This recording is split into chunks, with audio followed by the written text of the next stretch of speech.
All right. Good afternoon, everyone. Just a few items here at the top, and then I'd be glad to take your questions. Today, the department announced that the United States and the government of Iraq will start working group meetings of the U.S.-Iraq Higher Military Commission in the coming days, initiating a process the two sides committed to during the U.S.-Iraq Joint Security Cooperation Dialogue in Washington, D.C. on August 7th through 8th in 2023. During that August 2023 meeting, the U.S. and Iraq committed to start the HMC to discuss the coalition's mission to defeat ISIS that will transition on a timeline that considers three key factors: the threat from ISIS, operational and environmental requirements, and the Iraqi security forces' capability levels. Expert working groups of military and defense professionals will examine these three factors and advise the HMC on the most effective evolution of the de-ISIS coalition mission, ensuring that ISIS can never resurge, in consultation with coalition partners at all stages of the process. Let me be clear, the HMC meeting is not a negotiation about the withdrawal of U.S. forces from Iraq. The United States and the coalition are in Iraq at the invitation of the Iraqi government to fight ISIS. Our Iraqi partners have assured us of their commitment towards working together to shape this future on U.S. military presence and the enduring defeat of ISIS. The HMC will enable the transition to an enduring bilateral security partnership between the U.S. and Iraq, building on the successes of the de-ISIS campaign in partnership with the Combined Joint Task Force Operation Inherent Resolve. The U.S. and Iraq have enjoyed a deep and productive partnership on security matters in the 10 years since the Iraqi government invited the United States and the coalition to fight ISIS, including the 7 years since the territorial defeat of ISIS in Iraq.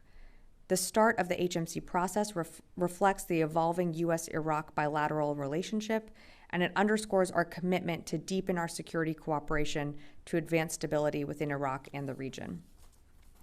And switching gears, as you've likely seen this week, Turkey's parliament recently gave approval for Turkey to ratify the Accession Protocol for Sweden. As a highly capable defense partner, we look forward to the prompt accession of Sweden as the 32nd member of NATO, as it will not only greatly strengthen the alliance, but it sends a clear message to Russia that we stand united against their unprovoked and illegal war of aggression in Ukraine. We look forward to receiving Turkey's instrument of ratification, and we look forward to Hungary's quick action on this as well. And with that, I'd be happy to take your questions. Lita. Thanks, Sabrina. Couple things. First, a quick follow-up on the Iraq thing. Sure. Did you provide a date for the first talks? Not yet.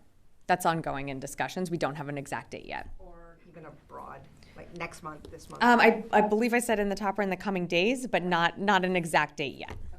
Okay. So two things. Secretary Austin, can you update us on his condition and if he is still working from home? And secondly, can you say whether or not the Defense Department is participating in any discussions on the Hill about Turkey and the potential sale of F-16s and where that all stands? Sure. So on the Secretary's condition, he continues to recover and recuperate at home. He's been very active working remotely, as you saw, joined the Ukraine Defense Contact Group remotely earlier this week. When he returns to the Pentagon, we will certainly keep you updated on when his first full day back in the office will be, or when he returns to the office generally. In terms of discussions on the Hill, I would really refer you to state on that. Turkey is a key ally, of course, and we're working towards a resolution on providing the F-16s. But in terms of any discussions with the Hill, that's really being led by state, so I'd refer you to them. But is DoD participating in anything like that at this moment? I'm not going to get into further conversations on what we've been discussing with the Hill. We are, of course, in consultation with state, with the White House about the F-16s, but I don't have any more conversations to preview. Great, Jen, yeah. Sabrina, can you rule out that the U.S. is planning to pull all U.S. troops out of Iraq? Well, as I said at the very beginning, this meeting, the HMC meeting, is not a negotiation about the withdrawal of U.S. forces in Iraq.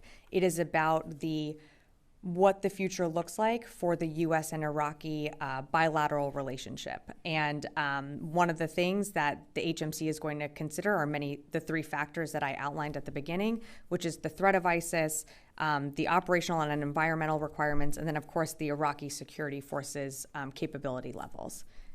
Can you just update us on the Taiwan Strait? I believe there was some tension with a U.S. warship being approached by the Chinese. So the USS John Finn conducted a Taiwan Strait transit on January 24th through waters where high seas freedoms of navigation and overflight apply in accordance with international law. The ship transited through a corridor in the strait that is beyond the territorial sea of any coastal state. The transit through the Taiwan Strait demonstrates the United States' commitment to upholding freedom of navigation for all nations as a principle. I don't have anything or any more details to provide at this time, just that the strait was successful. Will. So you mentioned the capabilities of the Iraqi security forces. What is the Pentagon's assessment of those capabilities currently? Do they still need to partner with coalition forces to counter the threat of a potentially resurgent ISIS, or could they go it alone theoretically? Well, the ISF has been critical in our fight to defeat ISIS. We know that, and they've been a critical partner. And we are, of course, in Iraq at the invitation of the Iraqi government. In terms of their own capabilities and addressing ISIS, we want to make sure that the threat that we saw 10 years ago is not the same threat that we face today, which is why we have entered into this HMC working group to address what the future, what the partnership, what the bilateral relationship looks like. This is about the future and making sure that Iraq is set up for success in defending its own national security and sovereignty, and how the U.S. can support Iraq in doing that. Great. I see Catherine? Yeah, welcome. Yeah, Catherine here, CBS News. I have a series of questions slightly off topic about the K2 Air Base. Okay. A member of a military environmental testing team tells CBS News that yellow cake uranium was found. This is someone who was there on the ground, but the department has consistently rejected the yellow cake claims. How strong is your evidence? Yeah, so thanks, Catherine. We're not aware of any survey or report confirming the presence of yellow cake at K2 facilities, so I just have to leave it at that. Right, well, we've just provided new records to the Defense Department from this environmental tester who was there on the ground. Will you now consider these new records? Yeah, I'd have to take that question. Okay, Great. Just as a follow-up, Sure. Before we move on. What we hear consistently from K2 veterans is that they have to fight for acknowledgement that they were sent to a base that had toxic exposure. And they're looking for some accountability, and they want to know why. Yeah, so thanks, Catherine, for the question. The Secretary at the very beginning of this administration laid out one of his key priorities, which is taking care of our people. That's something that the Secretary has been committed to, and that's frankly something that this administration stands by and is also very committed to making sure that our current enlisted members are taken care of, as well as our veterans. Some of your questions, I would refer you to the VA to speak more broadly about. We do place a premium on providing quality military health care to our service members. As you know, Congress has also provided ways for service members, for veterans, to. They're questioning why it takes so long. They were deployed there in some cases 2 decades ago, Yeah. and they're fighting for acknowledgement of their illnesses, many of which are not approved for benefits. Yeah, I completely understand. We do have a registration portal for folks to go to lodge some of their symptoms and what they experience. And again, I know we're working with you on some of these items, so we will get back to you on that. Great. Yeah, Janie. Thank you, Sabrina. On North Korea. North Korea announced that the cruise missile it launched this week was a test of a nuclear missile equipped with a tactical nuclear warhead. How does the U.S. assess this?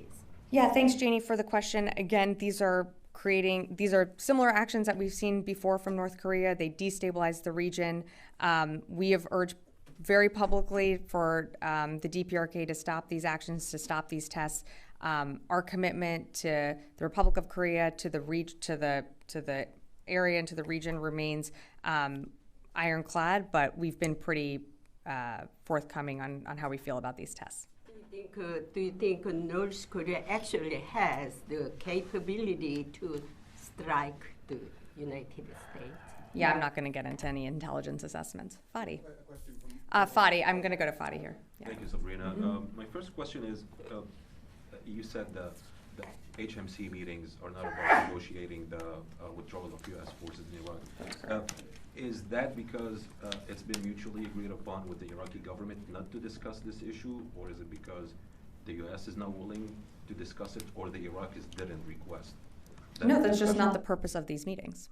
So both sides are in agreement on not to raise that issue during the meeting? No, well, just to again take a step back here, the purpose of these meetings, and it's a working group, is to look at what the bilateral relationship between the United States and Iraq looks like now that the threat of ISIS from 10 years ago to today is very different. And so part of the factors that we're taking into consideration, the ISF's capabilities, the operational environment, and then of course the threat of ISIS, those are all going to be part of these conversations on exactly what our footprint looks like within Iraq, and that's what this working group is for. There's no timeline set, and again, these meetings are not about a negotiation or a withdrawal from Iraq. If I may Sure. ask, two more questions on two separate Yeah. topics. So the first one, Channel 12 in Israel reported today that a new batch of security assistance arrived in Israel, and it includes F-35, F-15, and Apache. Are you able to confirm this news? I'm not. I haven't even seen those reports. Thank you. And then separately, there's been reported there's a leak from recording by Israeli Prime Minister Netanyahu, where he said he expressed his anger to the U.S. government because of the renewal of the agreement about Al Udeid Air Base in Qatar, the host agreement. Is the U.S. reviewing its presence in Qatar and its security relationship with the Qatari government? I'm not going to comment on the Prime Minister's specific comments, but we have a good relationship with Qatar. In fact, the Secretary was just there in December visiting that base. So I have nothing new to announce in terms of any change to that relationship. Great. Yes, over here. Hey, Sam McGrath with USNI News. Just wanted to get a couple of points of clarification on the operations in the Red Sea, just so I understand the distinction. So the merchant ship protection mission is known as Prosperity Guardian, and then the potential strike mission, is that Poseidon Archer? How are you all dividing that up? Who's responsible for what? Can you? Yep. Because it's been kind of difficult to understand. Sure. So Operation Prosperity Guardian is exactly that. It is looking at how this coalition together can help ensure freedom of navigation through the Red Sea, through the BAM, through the Gulf of Aden. And so that is something that the Secretary officially launched in December when he was in Bahrain visiting there. And it's a multinational security initiative. Operation, what you were referring to is Operation Poseidon Archer is not a named department operation, but it is something that CENTCOM has named in terms of multilateral strikes and dynamic strikes within Houthi-controlled areas in Yemen. And is that ongoing? That is ongoing. Okay. Yeah, of course. Oren. Just a very quick follow-up to Lita's first question from the Secretary. You said you'd update us when the Secretary would come back full-time, but has he been back to the Pentagon at all since his release from the hospital? He is not. And I'm sorry, what I meant to say was it's not like he's coming for a half day or an hour or anything like that. When he comes back to the Pentagon, whether it's for an hour, 5 minutes, a day, we will let you know. Yeah, of course. Yes, in the back here. Thanks so much. Robert Moore with ITV News. Hi. We have a cameraman who was filming in Gaza earlier this week. He filmed a very distressing scene that's gained a lot of traction online of a group of Palestinian men waving a white flag, trying to reach relatives, manifestly not a threat to anyone. They came under fire from an Israeli position. One man was killed, shot in the chest. I wonder if the Pentagon, whether you have seen that video, what your reaction to it is, and above all else, whether you would urge the IDF to investigate what appeared to be a calculated and unprovoked killing. I'm sorry, I have not seen the video, so I can't speak to it. I can't urge another entity to do something without seeing the video myself. What I can say, and what we continue to do and urge our Israeli partners, is as they are conducting operations within Gaza, of course, in accordance with the law of armed conflict, humanitarian laws, to preserve innocent civilians, protecting innocent civilian lives, and of course where there are people and refugees that have fled into humanitarian corridors. So I'd have to leave it at that. Sure. Question, if I may. I mean, this campaign has now lasted, 110 days now. You've repeatedly, from this podium and from the State Department, the White House, have repeatedly said you're urging the Israelis to be more calibrated in their approach. Are you seeing any evidence that's being listened to, let alone being implemented on the ground, given the extraordinary number of civilian casualties we're still having 110 days into the campaign? You know, we are seeing that the IDF has certainly pared back its operation within Gaza. They have pulled back brigades. They are, and I think they actually spoke to this as recently as a few weeks ago, conducting more targeted operations. From the secretary's level to other levels across this administration, there are near daily conversations with our counterparts in Israel about lessons learned that the secretary himself has had through when he was serving in Iraq, and how we see this conflict ending. So let me just finish for a sec. So again, we feel that the Israelis they have a really tough fight ahead of them. We know that we are working with them to ensure that they can confidently meet the goals that they have laid out by going after Hamas leadership. But we have been very clear from the beginning that the preservation, the protection of innocent civilians is something that we value and something that Israel needs to uphold. Are you convinced they're actually listening and implementing I think that I answered that recommendation? question. I answered that question. Yeah, Rio. Thank you, Sabrina. Two questions. Sure. First, the White House said this morning the Japanese Prime Minister Kishida will make a state visit to Washington in April. So how do you see the progress on defense cooperation with Japan over the last 3 years? And what area will be the priority for the Pentagon moving ahead? I saw the announcement today. That's very exciting. For more details on the Japanese Prime Minister's visit, I'd refer you to the White House. But of course, last year was a critical year in our alliance, and we look forward to building on that momentum. And that is another great time to do it when the visit happens. I believe you said in April. Yeah. Yeah, separately on Taiwan. Sure. The Admiral Aquilino said last week that China will step up military pressure on Taiwan in response to the outcome of the presidential election in the island. So is that the assessment widely shared at the Pentagon?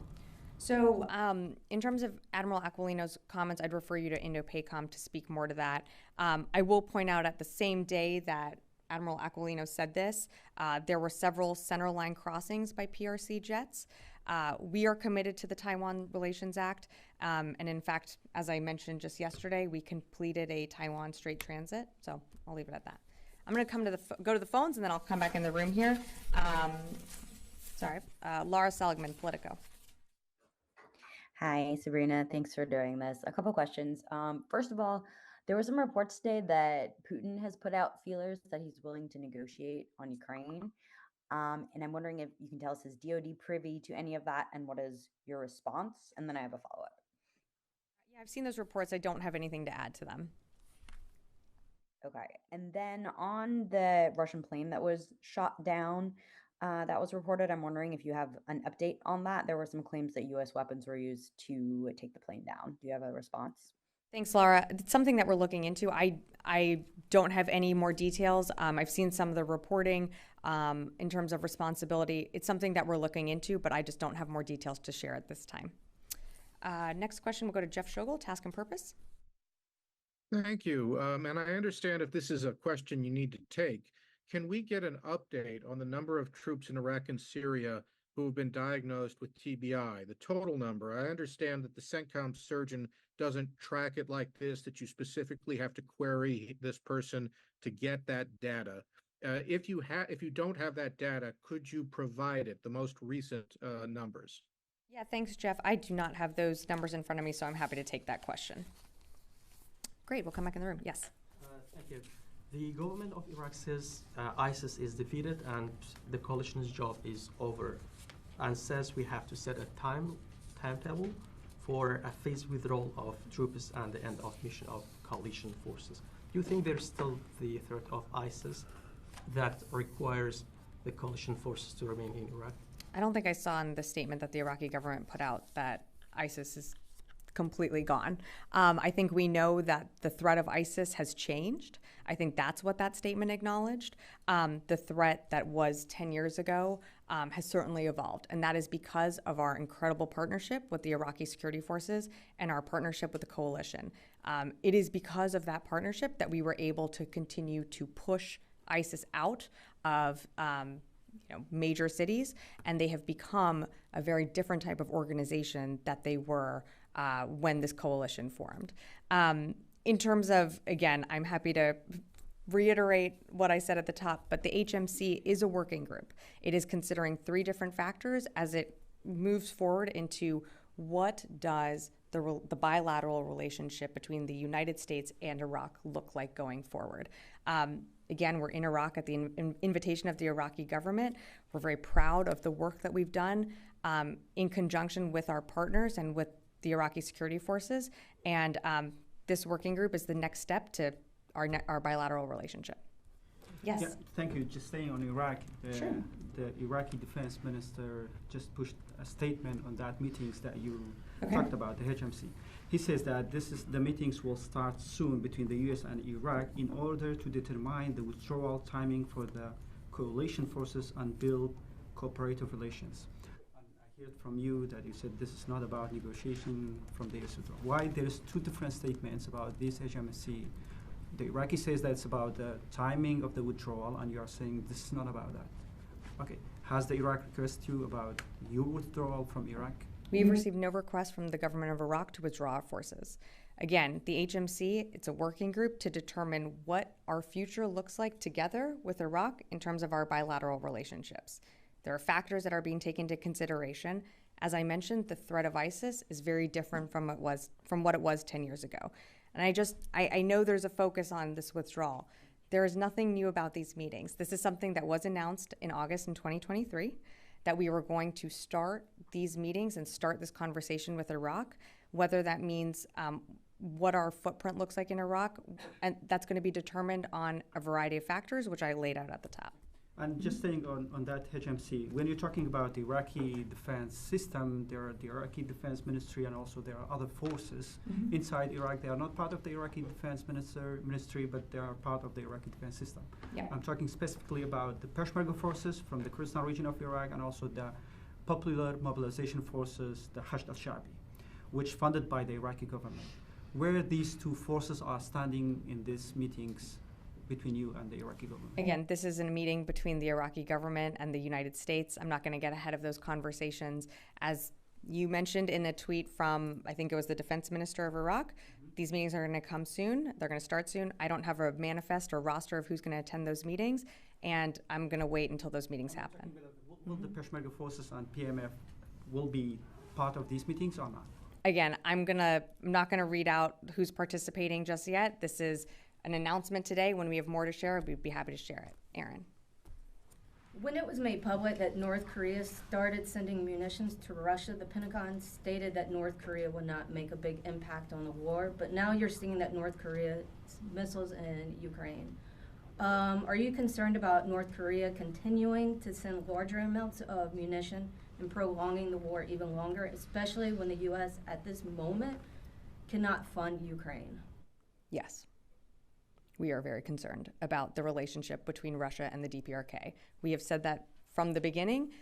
We are concerned that Russia has to, it speaks to Russia that they have to seek support when it comes to funding their own capabilities from countries like Iran, countries like the DPRK.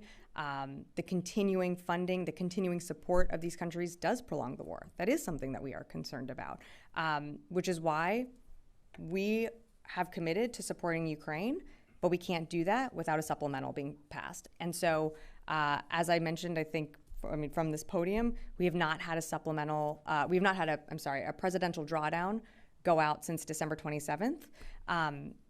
Earlier this week, the Secretary and the Chairman convened the Ukraine Defense Contact Group. That's a forum where allies and partners do come together to figure out what Ukraine needs, what are their urgent battle needs. Unfortunately, the United States has not been able to provide a package since December. So we will continue to urge Congress, both publicly and privately in our meetings, to pass a supplemental. But In the beginning, you appeared to just downplay that North Korea was sending the munitions over there, that it wasn't that big of a deal at that time. Yes, it would prolong the war, but at that moment, it wasn't. I don't remember saying it wasn't that big of a deal. I think it's a concern when other countries are providing Russia with munitions that are killing Ukrainians and innocent Ukrainian civilians. I think we've always said that's been a big concern of ours. And then have we seen any more shipments going from Russia or from North Korea to Russia? I don't have anything today to announce.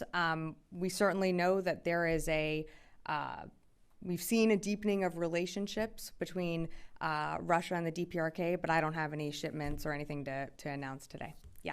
I have a follow-up on what you just said on the supplemental. So if Congress fails to break a deal and get additional funding for Ukraine, what would that mean for Ukraine's ability to defend itself, and what message about American reliability would that send to the rest of the world? Well, I think certainly it's concerning if we can't continue to support Ukraine. And I do think members of Congress on both sides of the aisle do understand the impact that it could have. I will say, though, and it's important, it's not just the United States supporting Ukraine right now. Our allies and partners have stepped up in terms of training, in terms of funding and support. So it's not just the United States, but the United States' support for Ukraine is incredibly important in showing a united message, not just to the European world, to Russia, but all around the world. Our support, as you've heard from the president himself, has said that it's unwavering, and we will stand with Ukraine for as long as it takes. I truly believe there are members of Congress and on both sides that believe that as well and want to do the right thing and pass the supplemental. Yeah. Yes. Oh, hey, Missy. Hello. Yeah, I didn't see you back there. Just a couple questions on Secretary Austin. Sure. I know, I can't remember if it was you or Pat responded to a question on this the other day, but do you have any, that you were looking into it, but is there anything on the request for the Secretary to testify in the HASC? And do you have any comment on the congressional criticism, I think it was from Wicker, about the letters that that DOD submitted about the timeline surrounding his hospitalization? And then separately on the DOD Inspector General report about UAP, said that there wasn't a comprehensive plan for dealing with UAP and that could pose a security threat. Any response to that? Sure. Let me take the first ones at the top. So in terms of testifying, our teams are working with the Hill to figure out, we always want to be responsive to Congress. We always want to ensure that we are getting answers back to whether it be senators or members of Congress in a timely manner. I don't have an update for you on any hearing of anything being scheduled, but we are certainly in touch with the staffs of those members who have requested that hearing. And when I have more to share, I'd be happy to do it. And then in terms of the letters, again, we're always responding to Congress in a timely manner. We provided the details that we could in that letter, and I know our staffs have been in touch, and the Secretary has been in touch also with members in both the House and Senate. In terms of the UAP report, I'm sorry, I just have to take that question. Lita, do you have one more, and then we'll wrap up? Sure. Clarification. Are you suggesting, and I'm really not looking for you to read the topper again. Sure. But are you suggesting but I that can. I understand. Yeah.